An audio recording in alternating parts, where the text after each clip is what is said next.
আবহমান বাংলার ঐতিহ্য শীতলপাটি।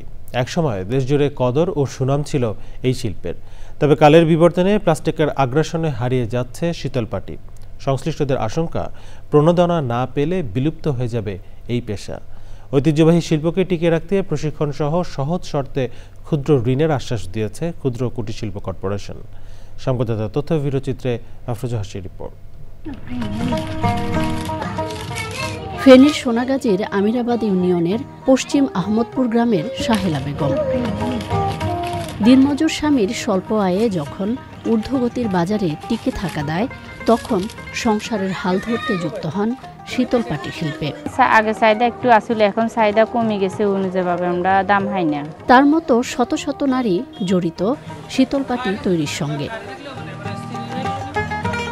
তাদের বানানো বাহারি শীতলপাটি বিক্রি হয় সোনাগাজীর বক্তার মুন্সি বাজার, লেমুয়া ও লস্করহাটে। সারা বাংলাদেশে যায়, দেশের বাইরেও যায়, দেশের বিভিন্ন জায়গা থেকে এখানে ব্যবসায়ীরা, পাইকারিরা আসে, এখান থেকে আসে ক্রয় করে।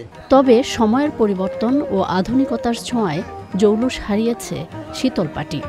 প্লাস্টিকের পণ্য বাজার দখল করে নেওয়ায় কমেছে বিক্রি। কম পড়ছে, এগুলোর দাম বিক্রি করতে আসছে, এরকম দাম পাইতাম এরকম দাম পাইনি। এই শিল্প টিকিয়ে রাখতে সহজ শর্তে ঋণের দাবি কারিগরদের। 10-11-12 মাসের মধ্যে মালটা আর বাইরে যাচ্ছে না যাতে মালটা আপনার এখানে জমে গেছে, বিক্রি হচ্ছে। আগে যে চাহিদা ছিল এখন চাহিদা নাই। আমাদের অনেক মাল জমে গেছে। আমাদেরকে ক্ষুদ্র ঋণ দিত, তাহলে আমরা পাটির ব্যবসাটা আরো উন্নত করতে পারতাম। শীতলপাটি শিল্পের বিকাশে প্রশিক্ষণ সহ সহায়তা দিচ্ছে কর্তৃপক্ষ। তারা যদি আমাদের কাছে আসে, যদি ঋণ লাগে ঋণের ব্যবস্থা করে, যদি ওনাদের প্রশিক্ষণের জন্য দরকার হয়, আমরা সেই প্রশিক্ষণগুলোর ব্যবস্থা করে থাকি।